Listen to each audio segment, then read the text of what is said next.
Hello everyone, आज हम लोग करने वाले हैं इंग्लिश के one of the most important questions आज हम लोग डिस्कस करेंगे। क्योंकि आज हम लोग जो इंग्लिश के क्वेश्चंस करने वाले हैं ना, वो फर्स्ट फ्लाइट की जितनी भी पोइम है उनसे जैसे भी क्वेश्चंस बन सकते हैं वो आज हम लोग इस वीडियो के अंदर डिस्कस करने वाले हैं। तो ये वीडियो आपके इंग्लिश के एग्जाम के लिए बहुत ज्यादा हेल्पफुल रहने वाली है, तो एक भी क्वेश्चन मिस नहीं करना अगर आप अच्छा स्कोर करना चाहते हो। तो बिना टाइम वेस्ट किए हम लोग सीधा स्टार्ट करते हैं। ठीक है, अब इसके बाद में जैसे कि आपके एग्जाम के अंदर क्वेश्चंस कैसे आएंगे वैसे ही क्वेश्चंस हम लोग डिस्कस करेंगे। जैसे कि ये है डस्ट ऑफ स्नो से क्वेश्चन है, तो इसके अंदर आपके पास में क्वेश्चन ये आएगा कि आपको ये गिवन है कि ये पूरा पूरा पैरा आपको दिया रहेगा कि ये जो एक स्टैंजा है किसी पोएम से रहेगा। अब ये जो स्टैंजा है इसके बारे में आपको पता होना जरूरी है। अब ये कैसे करेंगे आप, सिंपल सा है ना, जब कभी भी आप पोएम्स करो तो आपको मैं एक छोटी सी स्ट्रेटेजी बताता हूं कि सबसे फर्स्ट है ना, आप ना उसकी समरी देखो। ठीक है, उसकी समरी को खुद से पढ़ो। ठीक है, जब आपने उसकी समरी को पढ़ लिया देन फिर सेकंड आप जो काम कर सकते हो उसके क्वेश्चंस को रीड करो। उसके क्वेश्चंस को आपको रीड करना है, जो कि थोड़े लॉन्ग आंसर टाइप क्वेश्चन नहीं होते क्या, 5 मार्क्स वाले, उनको आपको सही ढंग से रीड करना है। अब इसके बाद में जब आप ये करें ना, तो जब लॉन्ग आंसर को रीड करें तो इनमें से कीवर्ड्स आपको निकालने हैं। ठीक है, कीवर्ड्स आपको निकालने कि कौन से कीवर्ड हैं, कैसा क्वेश्चन पूछ जाता है उसमें से क्या कीवर्ड है। अगर आप ये कीवर्ड निकालना सीख जाते हो तो आप है ना बहुत ही अच्छे तरीके से आप उस क्वेश्चंस के आंसर दे सकते हो। अभी ये जो हम डिस्कस करेंगे क्वेश्चंस, ये बहुत ही ज्यादा इंपॉर्टेंट क्वेश्चन है, क्योंकि ऐसे ही क्वेश्चन यूजुअली एग्जाम में आते हैं और आपके एग्जाम में भी एमसीक्यू बेस्ड क्वेश्चन आएंगे, तो ये क्वेश्चन को ध्यान से देखना। तो यहाँ पे क्वेश्चन नंबर फर्स्ट है। क्वेश्चन नंबर फर्स्ट में हमसे कहा गया है कि why does the poet called it the dust of snow. Dust of snow उसने क्यों कहा था कि जो बर्फ होती है वो तो मिट्टी होती नहीं, लेकिन जो पोएट है उसने ऐसा क्यों कहा। तो मैं आपको बताता हूं कि जो पोएट है उसने ऐसा इसलिए कहा क्योंकि आपने देखा होगा कि स्नो के जो पार्टिकल्स होते हैं बहुत ही ज्यादा पतले पतले होते हैं, और वहीं पर ही जो हमारी डस्ट होती है, जैसे कि धूल, अपने आप घर पे मिट्टी लेना उसके देखना कितने पतले पतले पतले कण होते हैं, तो इसीलिए वो इतने ज्यादा टाइनी पार्टिकल्स हैं। इसीलिए जो पोएट है उसने कह दिया snow particles are too tiny, that is why the poet called them the dust of snow. अब इसके बाद में आते हैं हमारे पास में question number second. Question number second में कहा गया है कि the poet says of a day I had rued and what is the meaning of rued in it. तो मतलब जैसे आप इस सेंटेंस को पढ़ रहे हो तो आपको एक क्या फीलिंग आ रही है, वो आ रही है यहाँ पर एक नेगेटिव फीलिंग आ रही है। तो अब इस नेगेटिव फीलिंग का मतलब क्या है कि बेसिकली इसमें जो पोएट है वो उदास है और उसका जो दिन है वो रिग्रेट के अंदर बीता है। जैसे कि आप लोगों का बीता, आप सुबह उठ करके टाइम टेबल बनाते हो कि आज यार मैं ना 6 घंटे की स्टडी करूंगा और फिर उसके बाद में ही है ना अच्छा लगेगा, और लास्ट के दिन जब आप सोते हो रात में और फिर उसके बाद देखते हो कि यार आज तो बस 1 घंटे या 2 घंटे पढ़ाई करी, बाकी के टाइम तो टीवी वगैरह देख लिया, तो वैसे ही पोएट है उसको भी रिग्रेट हो रहा है। तो यहाँ पे रूइड का मतलब होता है हेल्ड इन रिग्रेट, तो इसका जो करेक्ट ऑप्शन है बी ऑप्शन रहने वाला है। अब इसके बाद में आता है question number third. Question number third में कहा गया है कि the crow and the hemlock tree symbolizes, कि देखिए जब कभी भी कोई भी बैड इवेंट होता है तो कहा जाता है कि कौवा होता है ना, उसको ही बैड इवेंट का माना जाता है। तो इसीलिए यहां पर आपको अगर कोई भी क्वेश्चन के अंदर दिखे क्रो, तो बेसिकली यहां पर मीनिंग होता है सैड का। तो यहां पर इसके लिए जो वर्ड है वो यहां पर काम में लिया गया है, वो लिया गया स्वैरो। तो स्वैरो इसके लिए एकदम से करेक्ट ऑप्शन हो जाएगा। बेसिकली कोई भी अगर बैड इवेंट होता है उसको कहा जाता है स्वैरो, तो इसीलिए इसका करेक्ट आंसर ये ऑप्शन हो जाएगा। अब आपके बोर्ड एग्जाम बहुत ज्यादा पास में आ चुके हैं और आपको अच्छे तरीके से प्रैक्टिस करने की जरूरत है। अगर आपने कुछ भी नहीं पढ़ा तो भी आपको सैंपल पेपर करनी चाहिए, और अगर आपकी पूरी प्रैक्टिस है तो भी आपको सैंपल पेपर करने चाहिए। और इसके लिए मैं आपको रिकमेंड करूंगा MTJ की 15 सैंपल पेपर, जो कि one of the best sample paper आपको मिलेंगे। इनमें आपको CBSE के लेटेस्ट पैटर्न के अकॉर्डिंग सैंपल पेपर मिलेंगे अलॉन्ग विद उनका डिटेल्ड सॉल्यूशन। एंड उसी के साथ में जब आप इसे सॉल्व करो तो आपको एक सेल्फ इवैल्यूएशन शीट मिलेगी, जहां से आप लोग देख सकते हो कि ये वाला क्वेश्चन मेरा गलत हुआ था, तो आप उसे फिर से रिपीट करके देख सकते हो। और उसी के साथ में आपको ये जो सैंपल पेपर है सभी सब्जेक्ट्स के मिल जाएंगे, मैथ्स के लिए, साइंस के लिए, SST के लिए, इंग्लिश के लिए, चारों सब्जेक्ट के आपको मिल जाएंगे। और इनको खरीदने का लिंक नीचे डिस्क्रिप्शन है, वहां से जाकर के आप इसे परचेस कर सकते हो। अब इसके बाद में आता है next question, question number fourth. Question number fourth में कहा गया है कि व्हाट अपलिफ्टेड हिज मूड, कि उसका जो मूड है वो किससे अच्छा हुआ था। तो आप भी देखना, अगर कोई आप जैसे जम्मू कश्मीर जाओगे या फिर कोई ऐसी जगह पे जाओगे जहां पर बर्फ होगी, तो आप है ना जब भी स्नो को फॉल करते हुए देखोगे ना, हमने तो वैसे देखी थी, मैं तो राजस्थान में रहता हूं, अगर कोई उधर से है तो बताना कमेंट सेक्शन में, आप लोग बता ही दो कि आप कौन से स्टेट से हो, हो, बेसिकली आप जब फील करोगे फर्स्ट टाइम तो आपको लगेगा एक अंदर से हैप्पीनेस आती है। तो वैसे ही हुआ कि जैसे उसके कंधों के ऊपर गिरी ना बर्फ, तो उसको एक अच्छे से उसका मूड है वो काफी ज्यादा अच्छा हो गया। तो इसीलिए यहां पर जो करेक्ट ऑप्शन रहेगा, falling of A snow on his shoulder has uplifted his mood. अब इसके बाद में आता है नेक्स्ट क्वेश्चन, जो कि है हमारा क्वेश्चन नंबर 5। क्वेश्चन नंबर 5 के अंदर कहा गया है कि what does the poet compare fire with, कि उसने फायर जो है उसको किससे कंपेयर किया।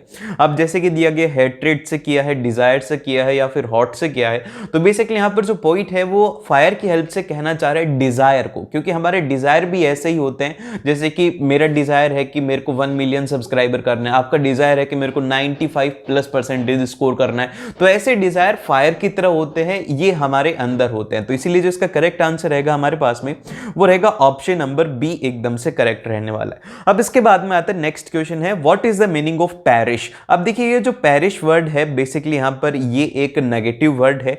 अब देखिए एग्जाम के अंदर ये भी आ सकता है कि व्हाट इज द एंटोनिम, ठीक है, इसका एंटोनिम क्या होगा। पैरिश जो है ये नेगेटिव वर्ड है, तो इसका पॉजिटिव वर्ड क्या होगा, तो ये भी आपको पता होना चाहिए। जैसे कि अभी पैरिश है, पैरिश का मतलब बेसिकली होता है डाई, इसलिए सी ऑप्शन इसके लिए एकदम से करेक्ट ऑप्शन हो जाएगा। अब इसके बाद में आता है हमारे पास में अगला क्वेश्चन है क्वेश्चन नंबर 7। क्वेश्चन नंबर 7 में कहा गया है कि what would be the better option to end the earth, कि अगर हमें अर्थ जो है हमारी इतनी प्यारी सी धरती है, अगर हम इसको खत्म करना चाहेंगे तो कौन सा ऑप्शन अच्छा रहेगा।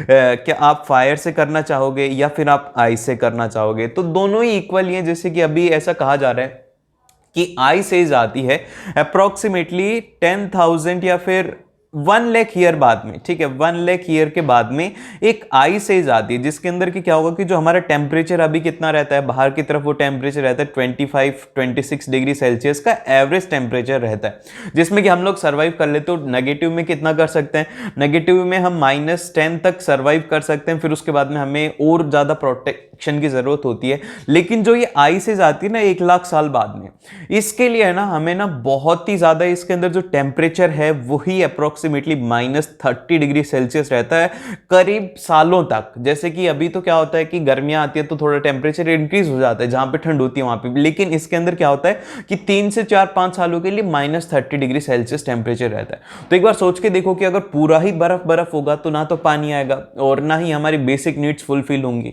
तो इसीलिए आइस एज जो है वो भी बहुत खराब है, अगर बर्फ जम गई तो भी सब कुछ खत्म हो सकता है। और वहीं पर ही जो दूसरी तरफ है फायर, अब फायर से क्या हो सकता है, फायर से अगर एक बार आग लगना स्टार्ट होगी, इतनी फास्ट आग लगेगी कुछ बचेगा ही नहीं। तो दोनों का इसके अंदर करेक्ट है, इक्वली कंपोनेंट होते हैं, तो इसलिए सी ऑप्शन इसके लिए करेक्ट रहेगा। और हमेशा याद रखना कि एग्जाम के अंदर जल्दीबाजी में एमसीक्यू का आंसर मत देना। फर्स्ट ऑप्शन देखा और आपको आ रहा है तो ऐसे में एग्जामिनर जो है वो आपके लिए ट्रैप सेट करके रखता है कि आप उसको देखें, आप उसके अंदर फंसे और आप उसके अंदर आंसर गलत करें।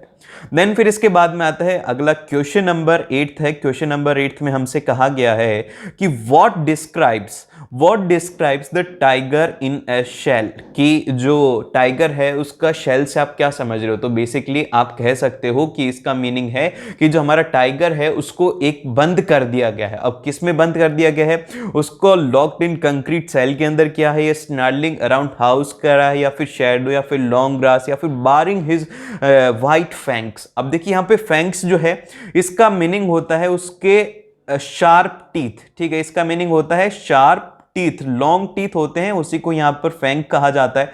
तो ये तो हो नहीं सकता। यहां पर कहा गया टाइगर इन ए शेल, तो बेसिकली यहां पर रिप्रेजेंट कर रहा है कि जो हमारा टाइगर है हमने उसको एक बंद कर दिया। बंद किस में करा है, वो करा है कंक्रीट सेल में। तो इसीलिए जो करेक्ट ऑप्शन है ये ऑप्शन रहेगा कि lock in the concrete cell. Then फिर इसके बाद में आता है क्वेश्चन नंबर 9। क्वेश्चन नंबर 9 में कहा गया है कि what describes tiger in a जंगल, की एक तो है टाइगर इन अ शेल और दूसरा है टाइगर इन अ जंगल। तो देखो आप अगर कभी भी सफारी वगैरह में जाओगे और अगर आपका लक अच्छा हुआ तो आपको टाइगर दिखेगा, और टाइगर जो है उसको देखोगे ना जब आप, तो है ना देखोगे कि वो जब दहाड़ता है ना तो उसकी जो दहाड़ी होती है ना, जैसे कि वो बहुत अजीब तरीके से, अजीब तो क्या बताऊं मैं, उसका दहाड़ने का तरीका ऐसा कि उसकी दहाड़ से भी ना कई के लोगों को टॉयलेट निकल जाता है। अरे वो लॉयन है यार, वो अगर एक बार आ गया तो वो तबाह कर सकता है, हमें खा जाएगा, मतलब कुछ भी कर सकता है। लॉयन, टाइगर, इन सब का हमें डर लगता है, ठीक है, तो इसीलिए यहाँ पर ये आ रहा है टाइगर इन ए जंगल का मतलब ये है कि जो टाइगर है वो वहां पर चिल्लाता है। तो इसीलिए यहाँ पर जो आएगा बेयरिंग हिज वाइट फैंग्स, की मतलब कि वो दहाड़ेगा अपने वाइट जो उसके लंबे लंबे दांत हैं उनके साथ में। तो इसके लिए जो ऑप्शन है डी ऑप्शन एकदम से करेक्ट हो जाएगा।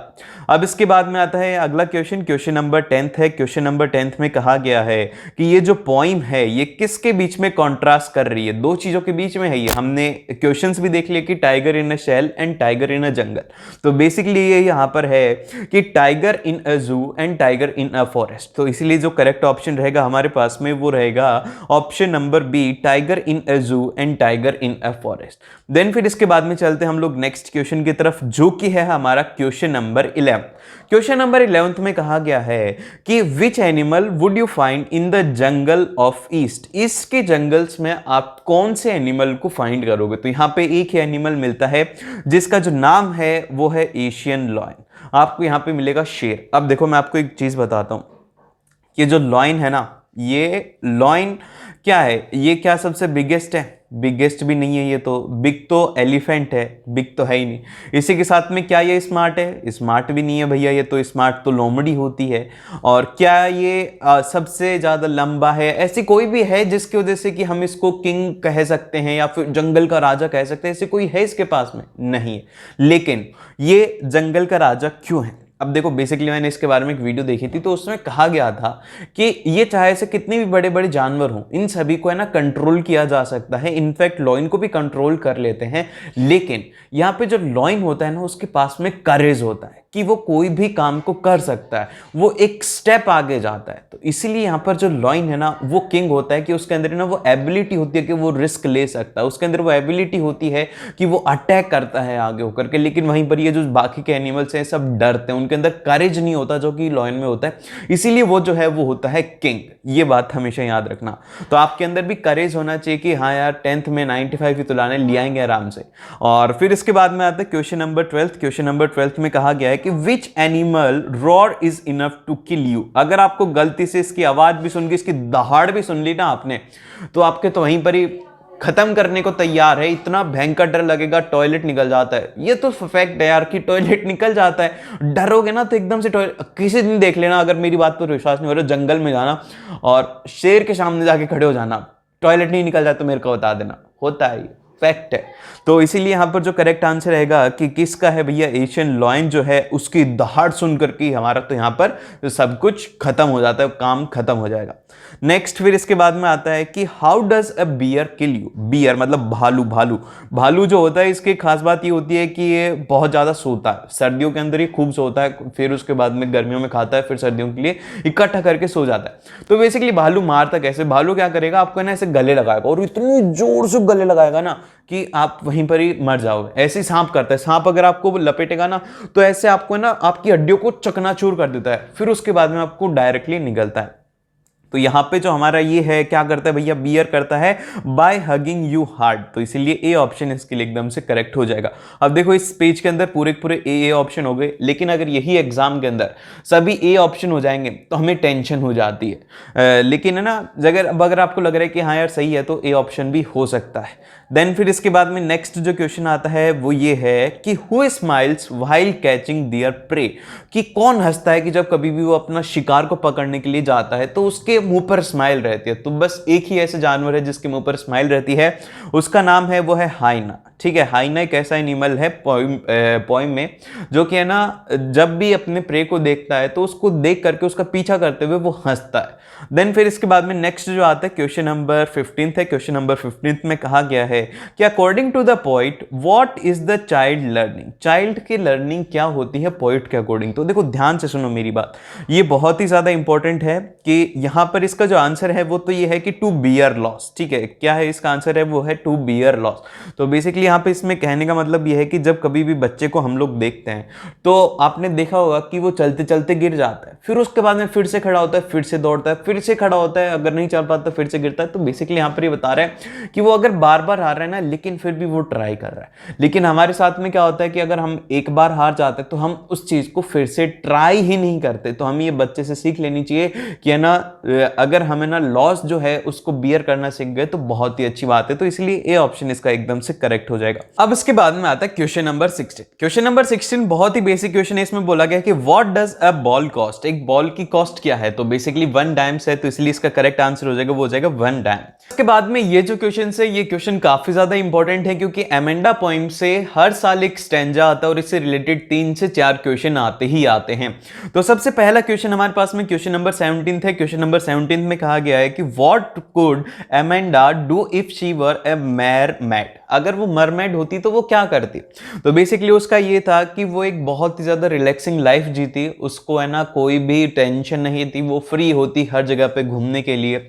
और फिर इसके बाद में यहाँ पर आता कि बी इन अ ग्रीन सी, और उसका सपना था कि वो ग्रीन सी के अंदर ही रहेगी। तो इसीलिए जो इसका ऑप्शन है वो ऑप्शन नंबर सी रहेगा कि all of the above are correct. और फिर इसके बाद में मैड क्या होता है, बेसिकली आपने देखा होगा जलपरी होता है ना, वही होता है जलपरी, जैसे कि जिसके नीचे का शरीर तो मछली का होता है और ऊपर इंसान का होता है। तो बेसिकली फिक्शन होता है। तो यही वहां पर जैसे कि आप लोगों ने भी बचपन में देखा होगा कि कोई भी हम ऐसी मूवीज देखते हैं तो हमारा भी मन हो जाता है कि यार ऐसे पावर मिल जाए कि इनविजिबल पावर मिल जाए। जैसे कि शक्तिमान था, मेरे टाइम के ऊपर शक्तिमान चलता था। तो शक्तिमान में क्या होता था कि है ना ऐसे वो हाथ करके करता था, फिर वो गोल गोल घूम करके वो एक जगह से दूसरी जगह पर चला जाता। मैं भी सोचता था कि यार शक्तिमान वाली पावर मिल जाएगी तो मैं ये करूंगा। तो ऐसे जो होता है ना बच्चों के अंदर होता है ये, तो आपके साथ में भी आपके बचपन में कुछ ना कुछ ऐसा होता होगा। तो ऐसा ही इसके साथ भी हो रहा है और इसी ने ही इसको बताया कि अगर मैं होती तो मैं ये करती। फिर इसके बाद में आता है क्वेश्चन नंबर 18। क्वेश्चन नंबर 18 में कहा गया है कि what will Amanda's behaviour make the people think, जिस तरीके का अमेंडा का बिहेवियर था उससे लोग क्या सोचते हैं, उससे ये लोग ये सोचते हैं कि यार इसकी मम्मी जो है ना वो इसको बहुत ज्यादा डांट मारती है। जैसे कि हमें भी ये लगता है कि हमारी मम्मी जो है ना वो बहुत ज्यादा डांट मारती है और हमारे दोस्त की जो मम्मी है या फिर हमारी आंटी है वो हमें कम डांट मारती है, लेकिन हमारी मम्मी हमें ज्यादा डांट मारती है। तो हमेशा एक बात याद रखना कि जो आपकी मम्मी होती है ना वो आपको डांट कितना भी मारेगी, लेकिन जो आपकी आंटी ना, आंटी को जब आपसे काम होगा ना जब भी वो आपसे अच्छे से बात करेगी और आपके पीछे से वो बुराई करेगी कि ये तो ऐसा है ऐसा ऐसा, लेकिन मम्मी कभी भी बुराई नहीं करेगी। कोई बुराई भी करेगा तो उसको ऐसे रैप्ट देगी ना जिसकी कोई हद। तो इसीलिए ना ये जो दूसरे लोग होते हैं जो कि दिखाते हैं कि हम स्वीट है वो एक्चुअल में स्वीट नहीं होते। अब इसके बाद में यहाँ पे बेसिकली यहाँ पर क्या आता है कि इसमें जो हमारा क्वेश्चन है उसके ऊपर चलते हैं कि हर मदर हैरेशेस हर, कि उसकी मम्मी उसे डांट मारती है। तो इसलिए बी ऑप्शन इसका एकदम से करेक्ट हो जाएगा। देन फिर इसके बाद में आता है क्वेश्चन नंबर 19। क्वेश्चन नंबर 19 के अंदर कहा गया है कि what does she imagine being when she pictures herself in a tower, जब वो अपनी टावर के अंदर पिक्चर देखती है, कि आप भी देखना कि बहुत बड़ा टावर जिसके अंदर की आपकी पिक्चर होगी तो क्या देखोगे आप इसको। तो यहां पर वो आएगा रेम्प्यूजल, देखती है वो अपने आप को। तो इसीलिए जो करेक्ट ऑप्शन है वो इसका सी ऑप्शन हो जाएगा। इसमें तो कुछ भी नहीं है, ये याद रखने वाला और ये सब चीजें याद होंगी आपको इसके क्वेश्चंस को पढ़ने से। तो लॉन्ग आंसर जितने भी क्वेश्चंस हैं इसकी समरी को पढ़ो तो आपको ये अच्छे से पॉइंट्स वगैरह याद होने लग जाएंगे। देन फिर इसके बाद में आता है क्वेश्चन नंबर 20। क्वेश्चन नंबर 20 में कहा गया है कि who can love us for one who we are and not for how we look. अब देखिए ये क्वेश्चन है, इसमें कहा गया है कि कैसे भी आप दिखते हो, चाहे आप कोई भी हो, लेकिन कोई फर्क नहीं पड़ता वो आपको पसंद करेगा। तो ऐसा कौन है, सिर्फ और सिर्फ एक ही इंसान है या फिर एक ही जो स्पिरिचुअल है वो है गॉड, भगवान। भगवान आप चाहे से कैसे भी हो वो आपको डिस्क्रिमिनेट नहीं करते। आप उनको बोलो कि भगवान मेरे साथ में कर दो तो कर देते हैं, लेकिन बस उसके लिए आपको भी अपने स्टेप्स लेने होते हैं और वो सब चीजें होती हैं। तो इसीलिए गॉड जो है वो डिस्क्रिमिनेट नहीं करते हैं। देन फिर अब इसके बाद में आता है क्वेश्चन नंबर 21। 21 में कहा गया है कि what does the girl want, एक वो बच्ची है वो क्या चाहती है, वो बेसिकली क्या चाहती है कि to be loved for herself, या फिर इसके साथ में to be loved for her hair, कि उसके बालों के लिए उसको पसंद करें या फिर उसके अपीयरेंस के लिए उसको पसंद करें या फिर उसके रिचेस के लिए पसंद करें। तो बेसिकली वो चाहती है कि वो जैसी है वैसा ही उसे पसंद करे। तो इसलिए जो इसका करेक्ट ऑप्शन है वो रहेगा to be loved for herself, कि उसको उसके लिए ही पसंद किया जाए। देन फिर इसके बाद में नेक्स्ट जो आता है क्वेश्चन नंबर 22 में कहा गया है कि what the hair colour is the love attracted to, कि जो लवर है वो कौन से हेयर कलर की तरफ अट्रैक्ट हुआ था, कैरेट की तरफ, ब्लैक की तरफ, ब्राउन की तरफ या फिर येलो की तरफ। तो यहां पर जिसका करेक्ट ऑप्शन रहेगा वो रहेगा येलो कलर जो है उसने उसको अट्रैक्ट किया था। तो ये याद रखना कि जो येलो कलर है उससे लवर अट्रैक्ट हुआ था। देन फिर इसके बाद में आता है हमारे पास में क्वेश्चन नंबर 23 में कहा गया है कि what colour will the girl dye her hair into, वो किस कलर के अंदर अपने हेयर्स को डाई करेगी। तो बेसिकली वो कहती है कि मैं ब्लैक भी करवा लूँ, मैं ब्राउन भी करवा लूँ, मैं कैरेट भी करवा लूँ, या फिर मैं सारे के सारे करवा लूँ। तो इस क्वेश्चन का आंसर आप लोग मेरे को कमेंट सेक्शन में दोगे कि इसका ऑप्शन नंबर ए होगा, बी होगा, सी होगा या फिर डी होगा। देखते हैं कि कितने सारे बच्चे इसका करेक्ट आंसर देते हैं। जल्दी से आंसर देना, इसका जो भी सही देगा ना उसको मैं दिल दूंगा, ठीक है। अब इसके बाद में जो नेक्स्ट आता है क्वेश्चन नंबर 24 है। 24 में कहा गया है कि what does the girl think she can do get rid of lovers, कि जो लवर है उनसे वो छुटकारा पाने के लिए वो क्या कर सकती है, कि वो अपने बाल कटवा दे या फिर उनको डाई करवा ले या फिर उनको कवर कर।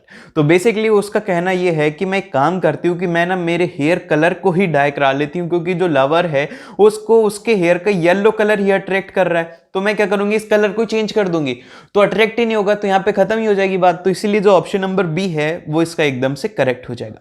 फिर इसके बाद में आता है क्वेश्चन नंबर 25, जो कि एक इंपॉर्टेंट पॉइंट से है। ये वाली पॉइंट भी आपको बिल्कुल भी मिस नहीं करनी है। आई थिंक इसका जो नाम है वो है the tale of Custard the dragon, ठीक है। ये यहां पर आपको जरूर से याद रखना है इस पॉइंट को। तो इसमें कहा गया है, सबसे फर्स्ट 25th क्वेश्चन है, ये काफी ज्यादा इसको इंपॉर्टेंट मार्क कर लो, क्योंकि ये क्वेश्चन एग्जाम में आ सकता है। अगर ये ब्लैक किटन का नहीं आएगा तो किसी और का आ सकता है। तो बेसिकली इसमें कहा गया है कि ब्लैक किटन का नाम क्या है। तो यहां पे बेसिकली कस्टर्ड जो है वो किसका नाम है, बेसिकली कस्टर्ड उसका नाम है जो कि डरा हुआ है, ठीक है। लिटिल ड्रैगन जो है वो डरा हुआ है, तो इसलिए उसका नाम है कस्टर्ड। फिर इसके बाद में इंक जो है वो किसका नाम है, हमारे पास में इंक जो है बेसिकली इसी का ही ब्लैक किटन का नाम है।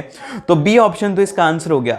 और इसके साथ में जो मस्टर्ड है वो किसका नाम है, मस्टर्ड नाम है। मस्टर्ड कलर कैसा होता है, आपने सरसों देखी है, सरसों होती है येलो कलर की, तो वहां पर एक छोटा सा क्यूट सा डॉग है जिसका जो कलर है वो है मस्टर्ड के कलर का। जो पॉइंट है उसने इसको कंपेयर करा है, मस्टर्ड जो है, ये एक बार मैं इसको फिर से लिखता हूं कि मस्टर्ड कलर, ठीक है, मस्टर्ड येलो कलर का उसका कलर है, तो इसीलिए जो है उसने उसका नाम क्या रख दिया, वो रख दिया मस्टर्ड। फिर इसके बाद में ब्लिंक जो है वो है ग्रे माउस है। देन फिर इसके बाद में जो नेक्स्ट क्वेश्चन आता है क्वेश्चन नंबर 26 है। क्वेश्चन नंबर 26 में कहा गया है कि who saved everyone from the pirate, pirate से किसने बचाया था उनको। याद करो कि पायरेट्स ने किसने बचाया था। तो उसके अंदर एक, आप जब उसको पढ़ोगे तो आपको पता लगेगा कि जो ड्रैगन था उसने कैसे बचाया था, कि जितने भी पायरेट्स आए थे उसने उन सभी को खा लिया था। तो इसलिए जो इसका आंसर रहेगा वो रहेगा correct option D, sea dragon एकदम से सही रहेगा। देन फिर इसके बाद में आता है क्वेश्चन नंबर 27 में कहा गया है कि what did the Custard do to pirates, उसने पायरेट्स के साथ में क्या किया, उसने उन सभी को खा लिया। तो यहां पर आएगा एट हिम या फिर स्केर्ड हिम अवे, ऐसे नहीं किया था, हेल्ड हिम हॉस्टेज ये भी नहीं किया था, उसने उन सभी को खा लिया था। अब इसके बाद में आता है क्वेश्चन नंबर 28 में कहा गया है कि what does the dragon possess, एक जो ड्रैगन है उसके पास में क्या है। तो बेसिकली यहां पर उसके पास में बिग शार्प टीथ हैं, या फिर उसके पास में स्पाइक्स हैं उसकी टॉप के ऊपर, या फिर उसके जो शार्प टॉज हैं। तो ये सारी की सारी क्वालिटी है। आपने ड्रैगन इमेजिन कर सकते हो ना कि यार कैसा होता है वो ड्रैगन, ऐसा होता है, उसके ऊपर स्पाइक्स होती हैं।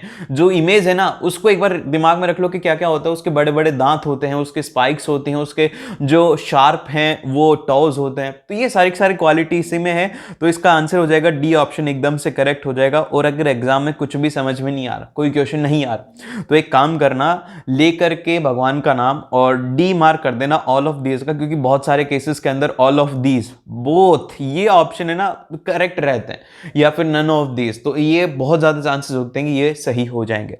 देन फिर इसके बाद में जो अगला क्वेश्चन आता है क्वेश्चन नंबर 29 में कहा गया है कि what was the name of a grey mouse, जो कि हम लोग अभी अभी डिस्कस करके आए हैं। इसका जो नाम है वो है ब्लिंक, ठीक ना। एक्सट्रैक्ट बेस्ड क्वेश्चंस भी हैं, शॉर्ट आंसर टाइप भी है, लॉन्ग आंसर टाइप भी है, सभी तरीके के क्वेश्चन, और एक बार में पूरा आपका पोइट्री सेक्शन इस वीडियो में रिवाइज हो जाएगा। तो फिर चलिए स्टार्ट करते हैं। सबसे पहले हमारे पास में एक क्वेश्चन आता है जो कि एक एक्सट्रैक्ट से रहेगा। तो ये एक्सट्रैक्ट अगर आप पढ़ना चाहो तो पढ़ सकते हो, अदरवाइज बिना पढ़े भी आप इसका आंसर दे सकते हो। सबसे पहले पहला है तो हम इसे पढ़ ही लेते हैं। तो सबसे फर्स्ट में कहा गया है कि the way a crow shook down to me the first dust of snow from a hemlock tree has given my heart a change of mood and saved my some part of a day I had drew it। मतलब basically इसमें आपको एक paragraph दिया जाएगा और उससे related question रहेंगे। तो अब देखिए, अगर आप ये पैराग्राफ को नहीं पढ़ोगे तो भी आप इन क्वेश्चंस को कर सकते हो, और अगर पैराग्राफ को पढ़ोगे तो भी आप इन क्वेश्चन को कर सकते हो। तो इसमें चिंता वाली कोई भी बात नहीं है। अगर समझ में नहीं आ रहा है तो आप इन क्वेश्चंस को देखो, आपको ये क्वेश्चन समझ में आएंगे। तो सबसे पहला क्वेश्चन है कि where was the crow, crow है कहाँ पे। तो क्रो जो है वो है है हेमलॉक ट्री के ऊपर है, तो इसका आंसर हो जाएगा कि the crow was sitting on a hemlock tree. फिर सेकंड आता है कि what does the word rued means. Rued word का मतलब क्या होता है, मतलब कि किसी के रिग्रेट में रहना, पछतावे में रहना कि यार काश मैं पढ़ाई कर लेता, टाइम था, काश। तो ये जो होता है इसी को ही कहा जाता है रूइड में। और आप लोग तो यार स्मार्ट हो यार, तुम तो मैं बता रहा हूँ इंग्लिश के पेपर में इतना अच्छा स्कोर करने वाले ना इस बार, कोई नहीं है ना, तो मैं ना इतना अच्छा स्कोर करोगे बताऊँ, मैं तुम्हारा रिजल्ट बता रहा हूँ। देखो तुम्हारा रिजल्ट आएगा एग्जाम में 75 आउट ऑफ 80, ठीक है। अब बस खुश हो जाओ, इतना ही रिजल्ट आएगा, क्यों कम मानना है यार, तुम बहुत इंटेलिजेंट हो यार। अब इसके बाद में सेकंड जो आता है वो ये आता है कि जैसे कि ये तो मैंने बता ही दिया। फिर थर्ड वाला क्वेश्चन ये है कि what is the poet state of mind. Poet का स्टेट ऑफ माइंड क्या है? तो पोइट का स्टेट ऑफ माइंड है वो है सैड है, डिप्रेसिव है एंड होपलेस मूड में है इस टाइम के ऊपर। जैसे कि आप लोग हो रहे हो होपलेस हो रहे हो कि भैया अभी क्या होगा, हमने अच्छे से पढ़ाई नहीं की, अब तो पेपर आ गए। तो होपलेस होने की कोई भी जरूरत नहीं है, अच्छे नंबर आएंगे। मैंने बताया यार तुम्हें तुम्हारा रिजल्ट कितना अच्छा है, तो इसमें चिंता ना करो, और ये क्वेश्चंस को कर लो, इसके बाद तो और भी अच्छा हो जाएगा।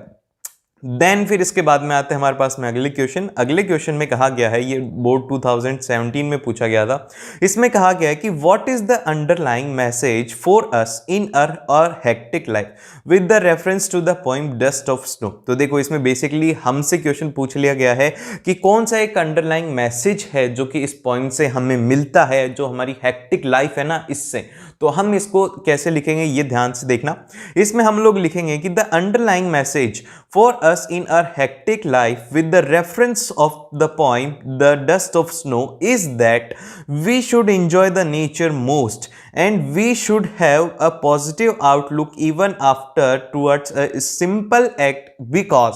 अब देखिए इसमें बेसिकली हम लोगों ने यहाँ पे क्या कहा है कि भैया हमारी जो लाइफ है उसमें कैसे भी हेक्टिक है, सब कुछ हम करते रहते सारे दिन भर, उसके रेफरेंस में हमें नेचर के साथ में एक पॉजिटिव वाइब रखनी चाहिए। और फिर इसके बाद में यहाँ पे लिखा हुआ है they can lead to learning of a great lessons of a enjoying life, और इससे हमारे जो लाइफ है उसको हम बहुत ही अच्छे तरीके से इंजॉय कर पाएंगे। देन फिर इसके बाद में आता है अगला क्वेश्चन। अगले क्वेश्चन में कहा गया है कि what does the presence of a hemlock tree tell you about the setting of a poem. मतलब कि जो हेमलॉक ट्री है, तो देखो इसमें ध्यान से सुनना कि जो हेमलॉक ट्री होता है और जो क्रो होता है ना, इसको हम लोग एक बैड बोल सकते हो कि बैड इंडिकेशन मानते कि हमारे साथ में कुछ बुरा होगा, ऐसा माना जाता है। जैसे कि कौवा है, अगर कौवा दिख जाता है तो सबसे पहला तो ये होता है कि कोई घर पे मेहमान आने वाला है, या फिर दूसरा ये होता है कि कुछ बुरा होने वाला है। तो इनको इस पोएम के अंदर बैड साइंस बताया गया, लेकिन इसमें ये बैड साइंस नहीं है। हमारी लाइफ में हम लोग इन्हें मानते हैं, लेकिन इस पोएम के लिए बैड साइन नहीं है। तो अभी हम लोग इसे देखते हैं। इसमें लिखा गया है कि the hemlock tree is a poisonous tree that is considered to be a bad omen. इसको बैड ओमेन कहा जाता है, मतलब बुरा माना जाता है। बुरा, आप सगुन जो होता है ना, उसी को यहाँ पे इंग्लिश में ओमेन कहा जाता है। And it indicates that the poet was in a bad mood. और इसी से पता लगता है कि जो पोइट है वो है एक, उसका मूड अच्छा नहीं है, वो थोड़ा उदास है, उसको थोड़ा लो फील हो रहा है, वो थोड़ा होपलेस फील कर रहा है, वो थोड़ा डिप्रेशन में है। देन फिर इसके बाद में आता है नेक्स्ट क्वेश्चन। इस क्वेश्चन में हमसे कहा गया है कि the crow and the hemlock are usually used as a negative references in literature. How is this different in this poem? ये इस poem के अंदर different कैसे, इनको negative माना जाता है, negative reference माना जाता है, तो ये इसमें positive में कैसे हैं?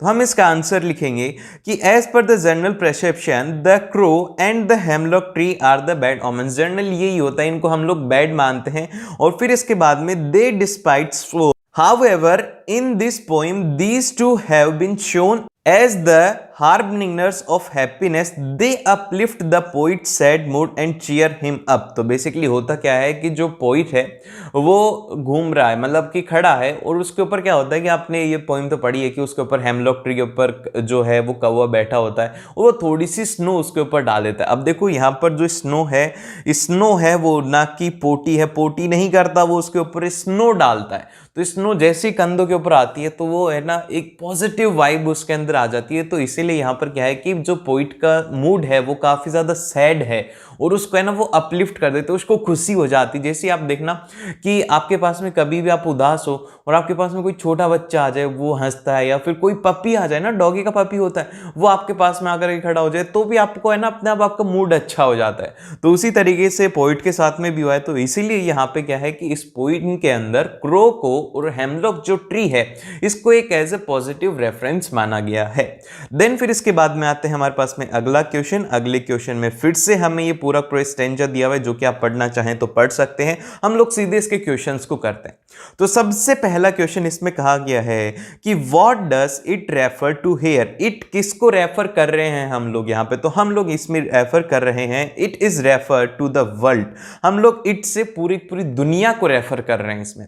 फिर इसके बाद में इसका सेकंड क्वेश्चन आता है कि how is the ice sufficient for the distraction. Ice कैसे सफिशिएंट है किसी भी एक डिस्ट्रैक्शन के लिए, तो हम लिखेंगे कि ice symbolizes a hatred, so hatred is a sufficient for the world's destruction. ये आइस है, ये एक सिंबलाइज करती है हार्ट रेट को जो कि एक बेसिकली डिस्ट्रैक्शन है पूरे के पूरे वर्ल्ड का। सो इसका आंसर हम लोग इस तरीके से लिखेंगे, इसमें हम लोग लिखेंगे कि the main idea of this line is that the hatred can destroy the world, कि हेट्रेट जो है वो पूरे पूरे वर्ल्ड को डिस्ट्रॉय कर सकता है। फिर इसके बाद में अगला क्वेश्चन आता है जो कि है कि what is the ice a symbol of. Ice किसका सिंबल है, तो basically ice is a symbol of hatred का सिंबल है, ये आपको याद रखना है। देखो क्वेश्चन ये आ सकता है कि आइस किसका सिंबल है और फिर उसके बाद में फायर किसका सिंबल है। तो चलो आइस तो हेट्रेट का सिंबल है, फायर का किसका सिंबल है, जल्दी से कमेंट करके बताओ, देखते हैं कि कितने स्टूडेंट्स को ये याद है। देन फिर इसके बाद में चलते हैं हम लोग नेक्स्ट की तरफ जो कि है हमारे पास में फिर से एक एक्सट्रैक्ट के ऊपर बेस्ड क्वेश्चन है। इसमें ये एक्सट्रैक्ट में कहा गया है कि some says the world will end in a fire and some says in the ice. कुछ कहते हैं कि जो हमारी दुनिया है वो फायर खत्म करेगी और कुछ कहते हैं कि आइस खत्म कर देगी। From what I have tested of a desire I hold with those who favour fire. और मैं उनके साथ में हूं जो कि भैया फायर के लिए बोलते हैं कि फायर जो है वो तबाह कर सकती है दुनिया को। अब इसके बाद में आपको इससे रिलेटेड क्वेश्चंस के आंसर देना है। सबसे पहले हमसे पूछा गया है कि what do the people think about the ending of world, कि लोग क्या सोचते हैं कि किस तरीके से हमारी ये जो दुनिया है ये खत्म होगी। तो some peoples thinks that the world will end in a fire, कुछ लोग सोचते हैं कि फायर से खत्म हो जाएगी, and the other says that it will end in a ice, और कुछ लोग सोचते हैं कि ये आइस में खत्म हो जाएगी।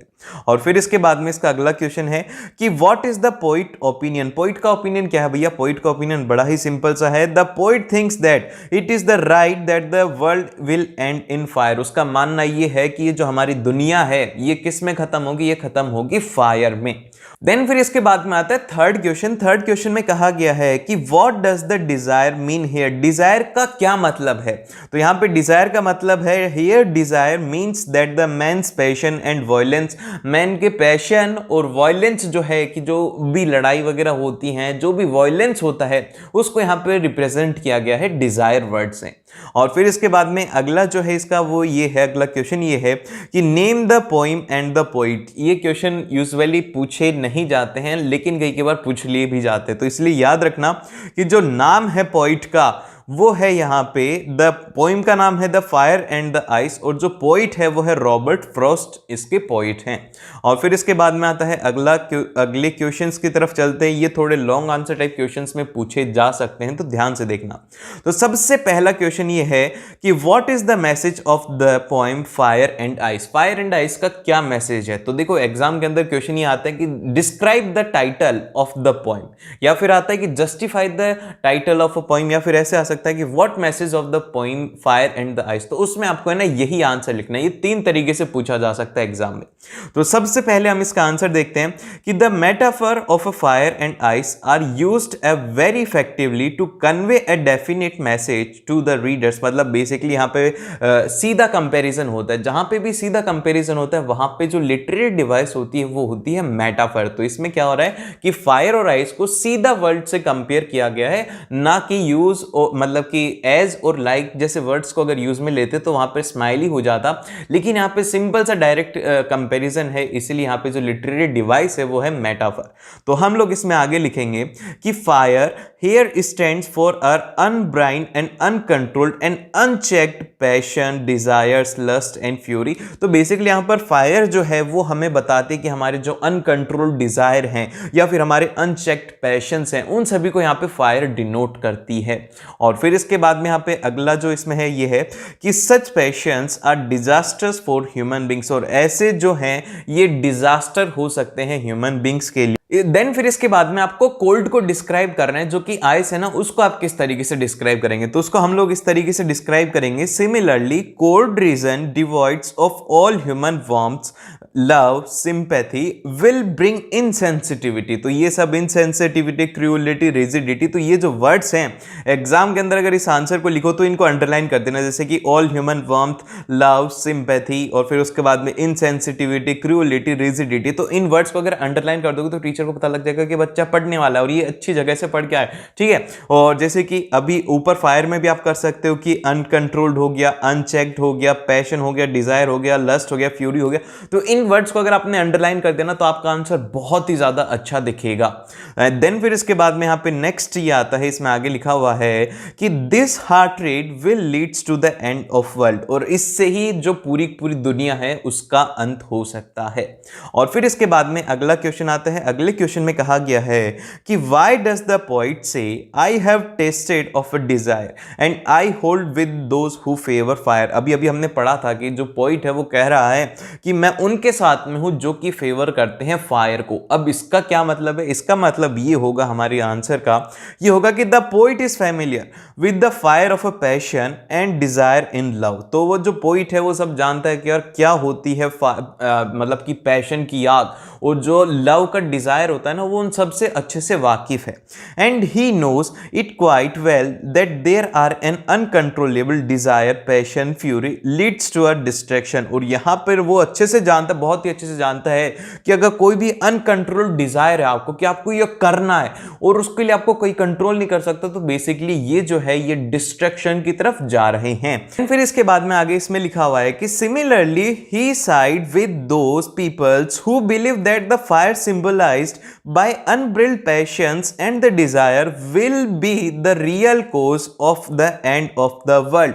और यही यहां पे होगा, फायर जो है वही एंड ऑफ वर्ल्ड रहेगा। तो आपको बेसिकली पोइट का जो पॉइंट ऑफ व्यू है उससे आपको इसको एक्सप्लेन। देन फिर इसके बाद में आता है नेक्स्ट क्वेश्चन, जो कि आपके पास में फिर से एक पैरा है, पूरे पूरे पैरा को ध्यान से पढ़ो और उससे रिलेटेड क्वेश्चंस को आंसर कीजिए। तो सबसे पहला हमारा क्वेश्चन है कि who is he in the above lines. तो इसमें ही कौन है? तो यहां पे जो ही है, ही बिलोंग्स है टाइगर, टाइगर है यहाँ पे। ही किसको बोल रहे हैं हम लोग? टाइगर को बोल रहे हैं।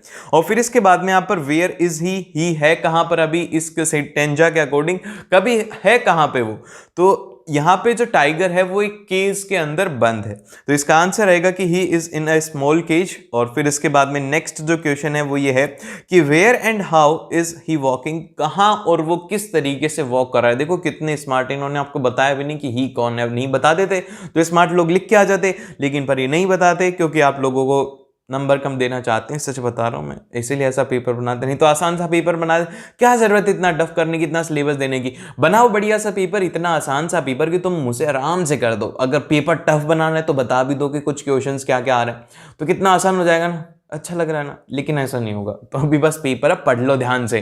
तो यहां पे इसमें आएगा कि he is walking in his case slowly, वो अपने केस के अंदर बड़े ही आराम से, बहुत ही ज्यादा स्लोली वॉक कर रहा है। And quietly with the firm strides in a proud manner, वो एक प्राउड मैनर के अंदर चल रहा है। और उसके साथ में अभी क्वेश्चन हम लोग आगे पढ़ेंगे, उसमें ध्यान से देखना कि वो क्या कर रहा है, ठीक है। उसकी बेसिकली पूरी पूरी एक्टिविटी उसमें डिस्क्राइब करिएगा गया। फिर इसके बाद में आता है नेक्स्ट क्वेश्चन। नेक्स्ट क्वेश्चन में कहा गया है कि इन विच मूड इज ही, कौन से मूड में है और क्यों है। तो यहाँ पे जो हमारा टाइगर है ना बड़ा ही गुस्सा है, वो यार बोल रहा है यार तुम, यार मैं जंगल में घूमूं, मेरे सामने कोई बोले नहीं और तुमने यहाँ पे मेरे को इस पिंजरे में बंद कर दिया, और इसी वजह से उसको गुस्सा आ रहा है। बस एक बार उसको कोई मिल जाए तो उसका काम तमाम करने को तैयार है, इतना ज्यादा गुस्सा आ रहा है उसको। लेकिन क्या है कि वो दिखा नहीं रहा ना अपना। तो इसमें कहा गया है कि name the poetic device used in the line mouth like a fireplace, कि mouth like a fireplace. तो आप यहां पर देख रहे हो कि जो मुंह है उसको फायर प्लेस के साथ में कंपैरिजन किया जा रहा है।